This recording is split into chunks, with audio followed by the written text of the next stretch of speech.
Eder. Mech. Pallister. L'ipotesi che Liliana Resinovic sia stata uccisa mediante soffocamento prende sempre più corpo.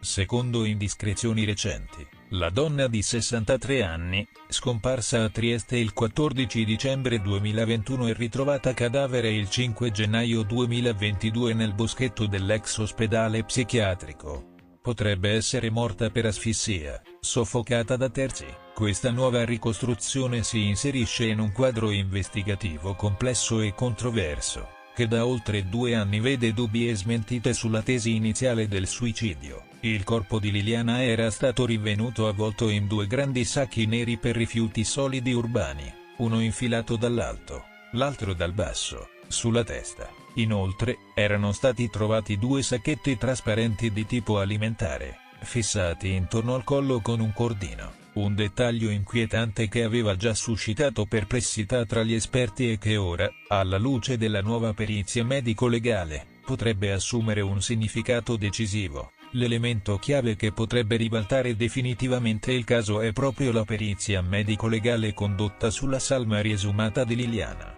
Dopo numerosi rinvii, il documento è stato depositato 2 giorni fa in procura a Trieste, ben 13 mesi dopo l'affidamento dell'incarico ai periti.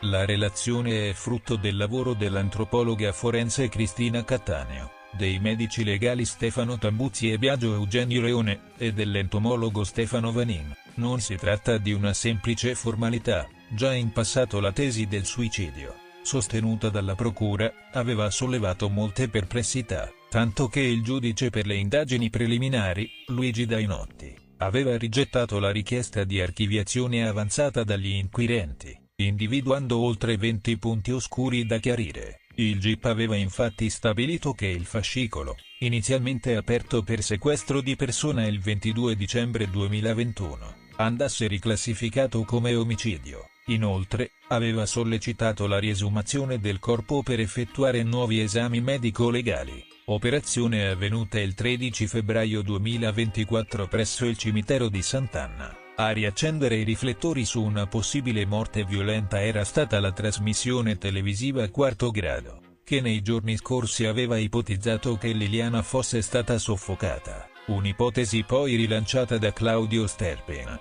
l'amico di lunga data con cui la donna avrebbe voluto iniziare una nuova vita. Sterpin, intervenendo in un'altra trasmissione televisiva, ha avanzato una teoria ancora più precisa e agghiacciante. Liliana sarebbe stata prima picchiata e poi soffocata, forse con un cuscino. Secondo l'uomo, quel cuscino si trovava nell'abitazione che la donna condivideva con il marito, Sebastiano Visintin, e successivamente sarebbe scomparso. Tuttavia, si tratta di supposizioni che necessitano di riscontri concreti. Un altro elemento emerso in questi giorni riguarda la presenza di una lieve frattura alla lamina della seconda vertebra toracica. Se confermata, questa lesione potrebbe essere avvenuta poco prima della morte e rappresentare un segnale di una possibile aggressione fisica. Sarà però necessario confrontare questa evidenza con gli altri dati medico-legali per chiarire se possa aver avuto un ruolo determinante nel decesso. La relazione medico-legale appena depositata potrebbe finalmente offrire risposte concrete sulle reali cause della morte di Liliana Resinovic.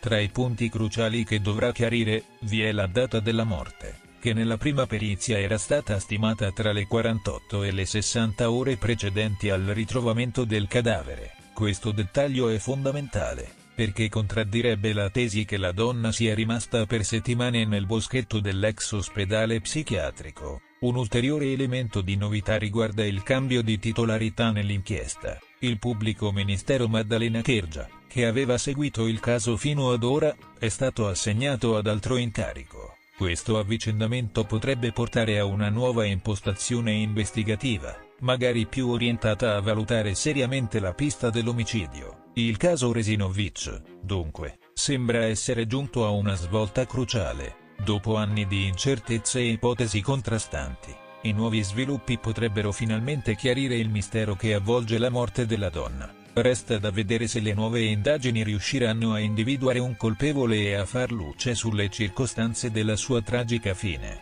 La storia del cuscino che manca da casa di Sebastiano viene tirata fuori da questo canale circa 2 anni fa, quindi non è una novità proposta da Serpin, Serpin l'ha presa proprio da questo canale.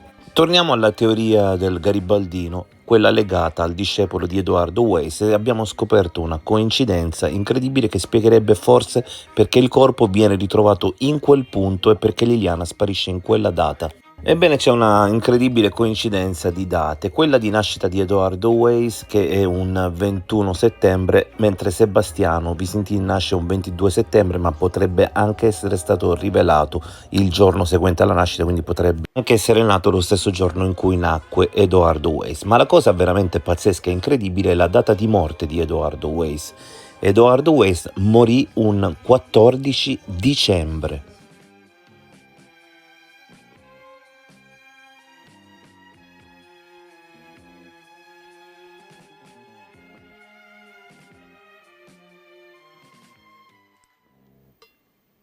La mente della persona sottoposta a ipnosi subirà dei cambiamenti nelle attività delle onde cerebrali.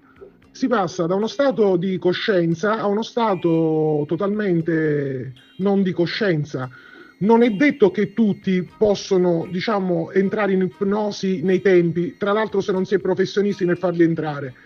Però voglio dire, l'ipnosi porterebbe insomma uno stato di confusione, tra l'altro. In tale stato di ipnosi la mente è molto aperta a visualizzare e creare esperienze nuove, sensoriali e ricche. In pochi minuti si entra in uno stato di rilassamento profondo del corpo e della mente, un totale stato di benessere, riducendo o eliminando le emozioni negative, cioè l'ansia, sentendosi rinvigoriti nel corpo, più energici, con maggiore concentrazione.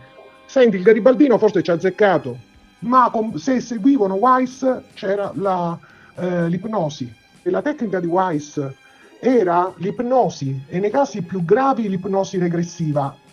Ma se i suoi seguaci adottavano questa teoria, era l'ipnosi, capisci? L'ipnosi per fare le varie sedute. Facevano questa, se seguivano le teorie di questo psicologo, psichiatra, psicoterapeuta triestino. L'ipnosi.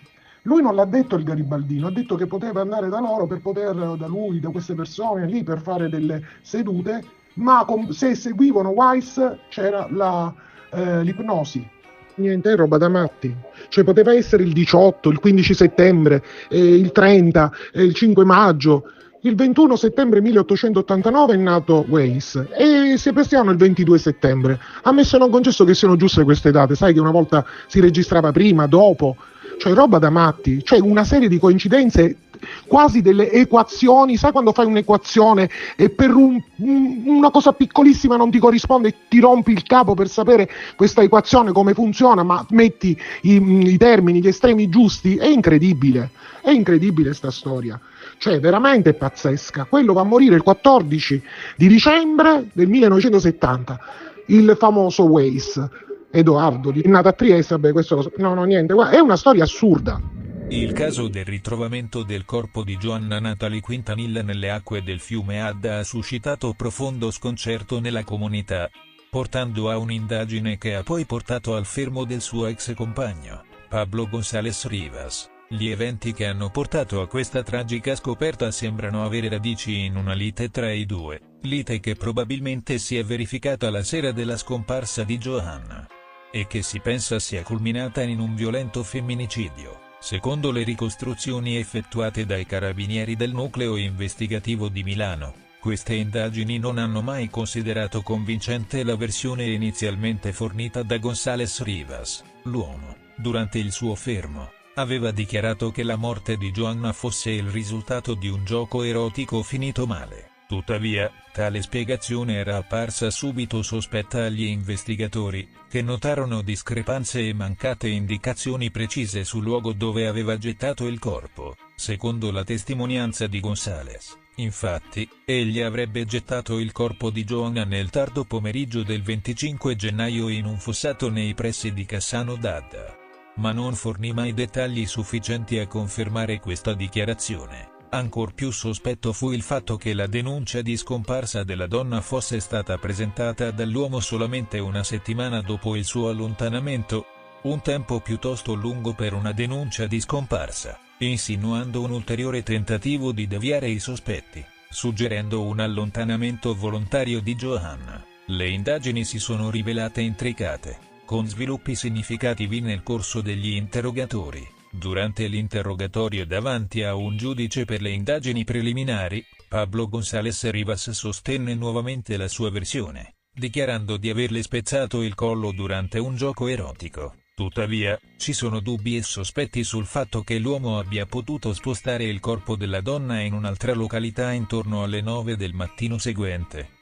Nel tentativo di depistare le ricerche da parte delle autorità, le ricerche si erano dunque focalizzate per diversi giorni nella zona circostante il fiume Adda e diversi canali, territorio peraltro ampio e spesso battuto, rendendo difficile una mappa precisa degli avvenimenti. La corrente del fiume ha infine trasportato il corpo di Johanna fino alla località di Gelo Buon Persico, dove venne visto galleggiare alla deriva. Per il recupero del corpo sono intervenute le squadre di sommozzatori e carabinieri, assistite dai procuratori di Lodi e Milano. Questa triste vicenda mette in luce la necessità di affrontare e prevenire casi di violenza domestica e femminicidi, invitando la società a intervenire con maggior vigore per proteggere le vittime e assicurare giustizia.